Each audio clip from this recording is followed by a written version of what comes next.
오늘 우리에게 주신 하나님의 말씀은 고린도전서 2장 10절로 16절 말씀을 봉독해 드리겠습니다.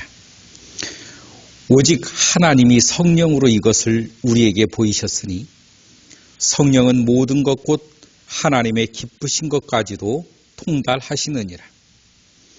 사람의 일을 사람 속에 있는 영 외에 누가 알리요? 이와 같이 하나님의 일도 하나님의 영 외에는 아무도 알지 못하느니라.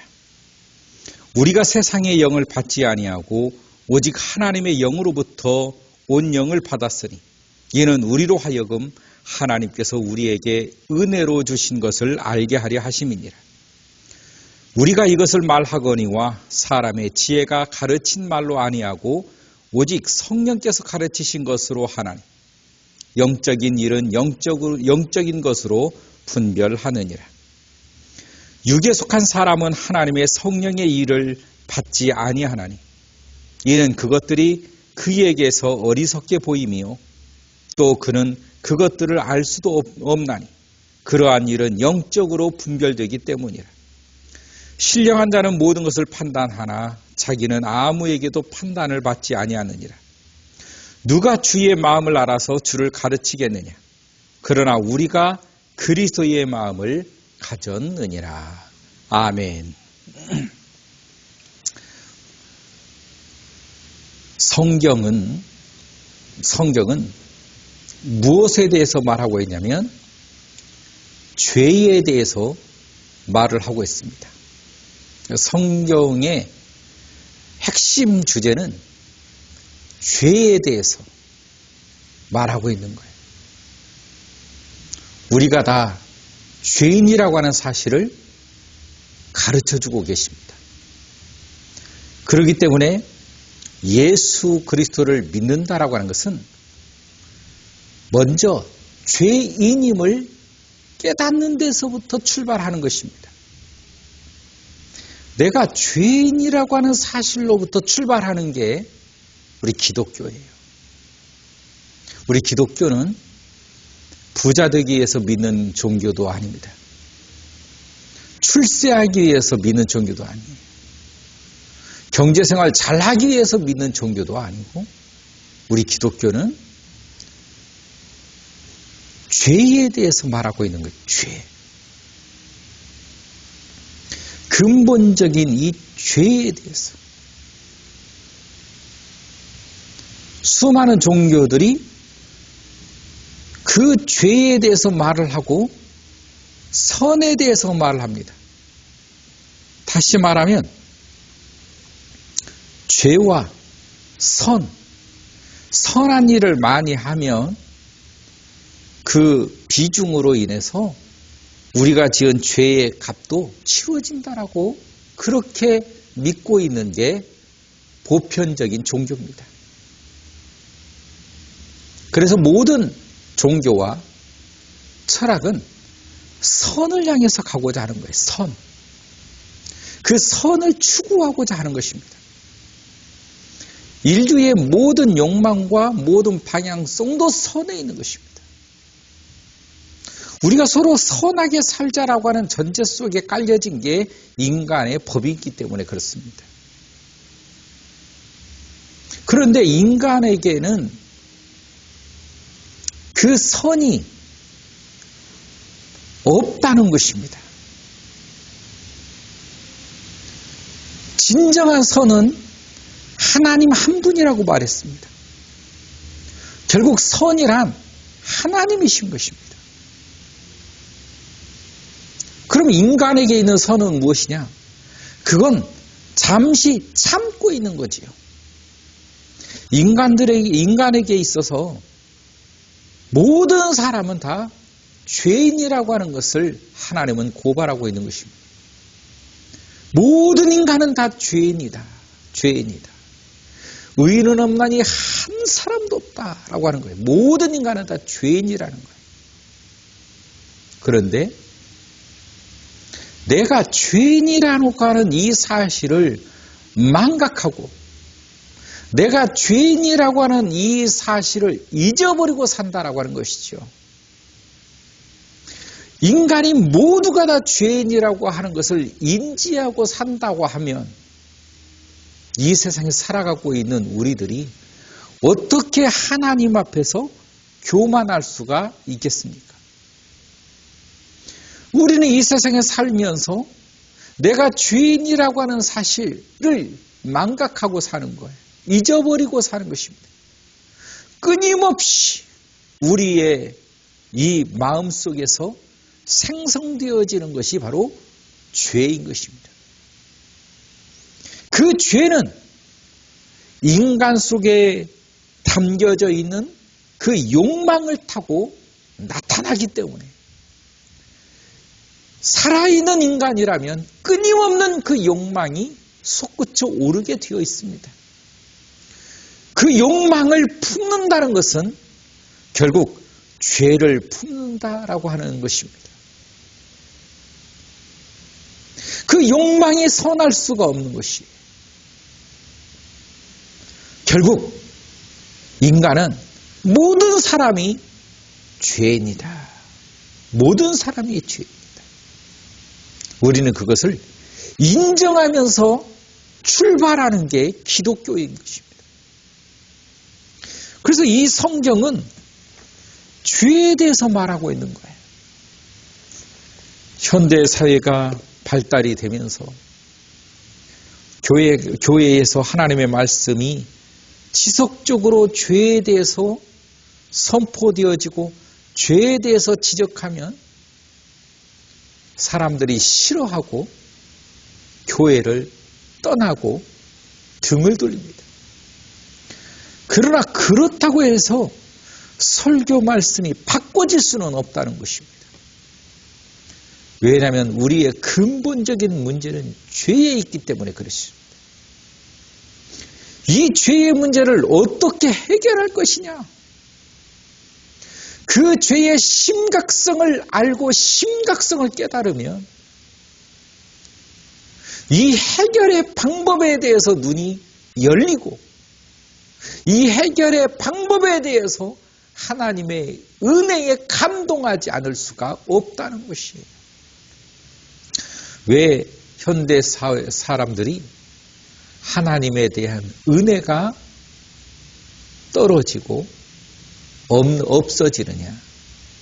그것은 죄에 대한 인식, 죄에 대한 자각이 떨어졌기 때문에 그러는 거예요.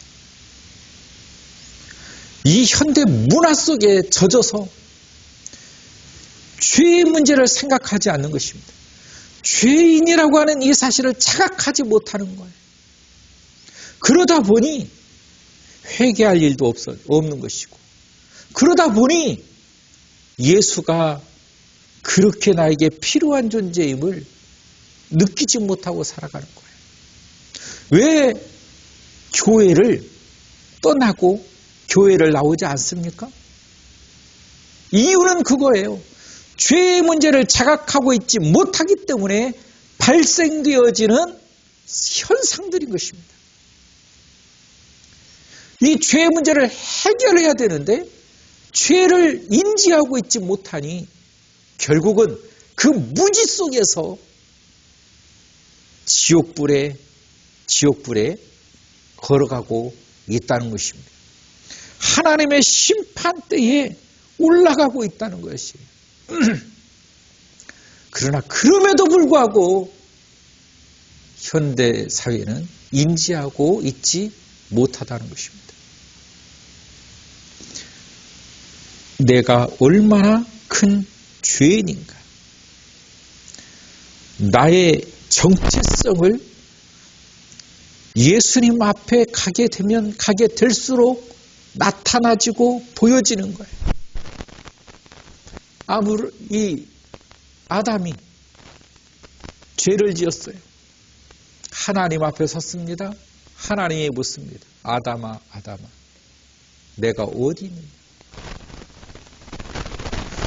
제가 죄를 지어 하나님의 낯을 피하여 나무 뒤에 숨었나? 여러분, 하나님 앞에서는 반드시 죄가 드러나게 됩니다.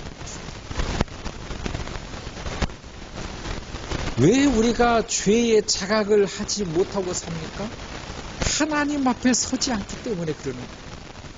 하나님 앞에 나오지 않기 때문에 그러는 것입니다.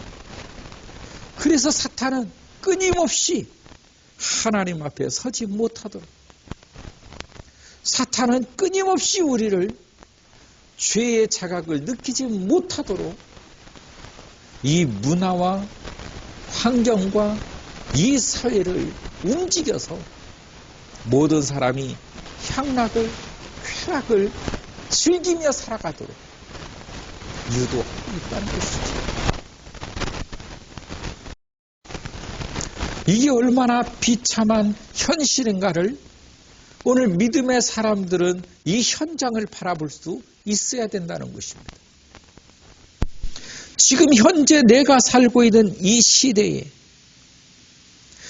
정말로 하나님께서 우리를 구원하시고자 주신 이 말씀, 이 죄의 문제에 대한 이 고발을 모두가 다 알기를 원하셔서 이 말씀을 전하라고 말하고 있는데, 오히려 이 죄에 대한 이 문제, 이 죄에 대한 이 자각들을 모두가 다 귀를 막고 눈을 막고 모두가 다 이 소리를 듣지 않기 위해서 이 사탄의 유혹에 넘어가 오늘 또 향락과 쾌락에 젖어 있다라고 하는 것입니다.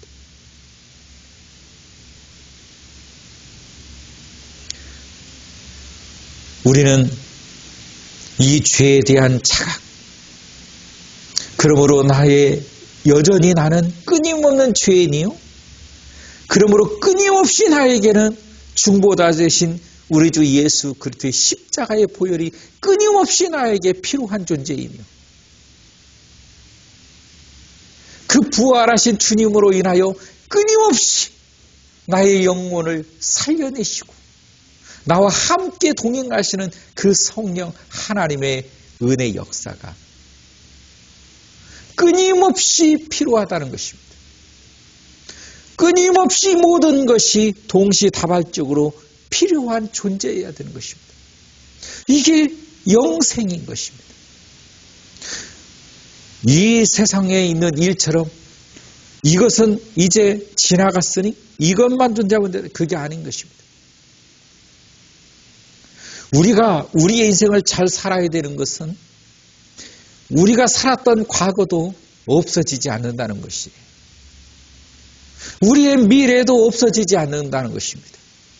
끊임없이 나에게는 없지만 하나님 앞에서는 끊임없이 존재하고 있는 것입니다. 과거도 존재하며 현재도 존재하고 미래도 존재하는, 이게 하나님 앞에 있는 것입니다. 이것이 끊임없이 존재하는 것, 이 영생인 것입니다. 그래서 우리의 삶을 하나님 앞에서의 거룩한 삶을 살라라고 하는 것이 없어지지 않기 때문에, 그러므로 없어지지 않기 때문에 하나님의 심판대에 서지만 그 심판에서 자유로우기 위해 하나님은 회개할 때에 우리의 죄를 기억도 하지 아니하시게끔 지어주신다는 것입니다. 깨끗게 해주신다는 거예요. 그래야지만 우리가 구원을 받고 하나님의 낯을 볼 수 있다는 것입니다. 지금은 우리가 육을 입고 있기 때문에 이 말씀이 어떠한 어마어마한 말씀인지를 인지하지를 못할 수 있습니다. 그러나 이 말씀은 엄청난 말씀이십니다. 끊임없이 죄와 더불어 살아가고 있는 이 나를 구원하시기 위해서 죄를 기억하지 아니하신다. 무엇 때문에? 예수의 피 때문에.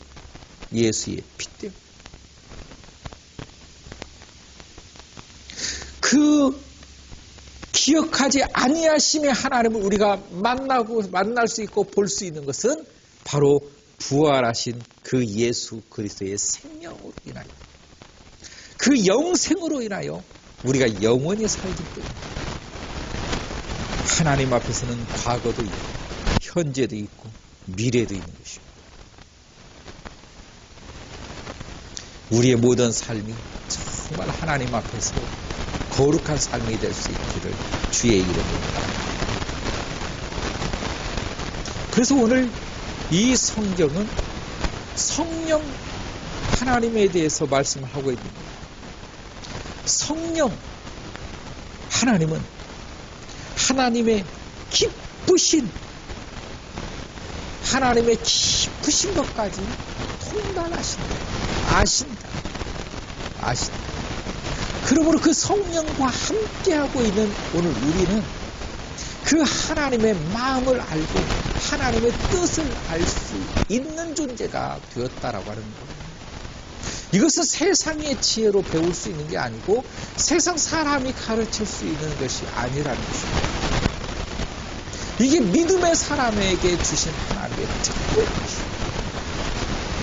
어느 누구도 알지 못하는 그 하나님의 비밀을 하나님은 성령으로 나와 함께 존재하고 있기 때문에 나에게 말씀하시고 나를 가르치셔서 나로 하여금 알게 하시고 깨닫게 해주셔서 그 하나님의 비밀 가운데 우리가 더 한 발 한 발 들어갈 수 있도록 인도해 주신다라고 하는 것입니다. 그러므로 우리는 이 산으로 갈 필요도 없고 저 산으로 갈 필요 없어요. 어디로 갈 필요가 없는 것이에요. 성령 하나님은 오늘 나와 함께 있기 때문에 나와 함께 존재하고 계시는 그 주님 앞에 우리가 기도해야 된다는 것입니다. 그분과 소통해야 된다는 거예요. 그분으로 인하여 깨달음을 가져야 된다는 거예요. 그러므로 인하여 주님과 깊은 교제가 있어야 된다는 것입니다. 우리는 다 한 사람 한 사람이 성령의 사람이라고 하는 이 사실을 알아야 됩니다. 어떤 특정한 인물에게만 그건 구약시대에 있었던 일이에요. 복음시대는 예수님이 직접 오셨어요. 예수님은 한 분이시기 때문에 육체를 입으신 예수님이 직접 발로 뛰시면서 이 복음을 전하셨고 가르치셨어요. 그 주님께서는 성령으로 이제는 각 사람에게 오신 것입니다. 이제는 그러므로 그 성령과 함께하지 않는 사람은 하나님 앞에 영생을 얻을 수 없는 것입니다. 그 성령의 사람들만 하나님께서 구별된 자로 부르시고 그들과 함께하시고 그들의 영광을 받으시는 하나님이심을 믿어야 되는 것입니다. 나는 하나님의 성령의 사람이라고 하는 이 사실을 우리 망각해서는 안 되는 것입니다. 잊어버리면 안 된다는 거예요. 오늘 또 성령의 역사심을 우리 삶 속에서 경험하시고 체험하시고 느끼시기를 주의 이름으로 축원합니다. 우리 주님은 지금도 오늘 우리를 통하여 당신의 살아계심의 이 증거를 그 흔적을 나타내시기를 원하신다는 것이에요. 여러분 오늘도 성령께서 여러분과 함께 하시고 여러분을 붙드시며 여러분을 위로하시고 여러분을 강하게 하심을 믿으실 주로 축원합니다. 어떠한 풍파와 어떠한 어려움이 있다 할지라도 성령 그 하나님은 우리로 하여금 넉넉히 승리할 수 있도록 우리를 붙잡으시며 우리로 하여금 승리로 인도해 주실 것을 믿으시기를 주의 이름으로 축원합니다. 기도하겠습니다. 살아계신 하나님, 우리로 하여금 주님을 찬양하게 하시고 주님의 그 영광을 바라볼 수 있도록 축복하여 주옵소서. 예수님의 이름으로 기도하옵나이다. 아멘.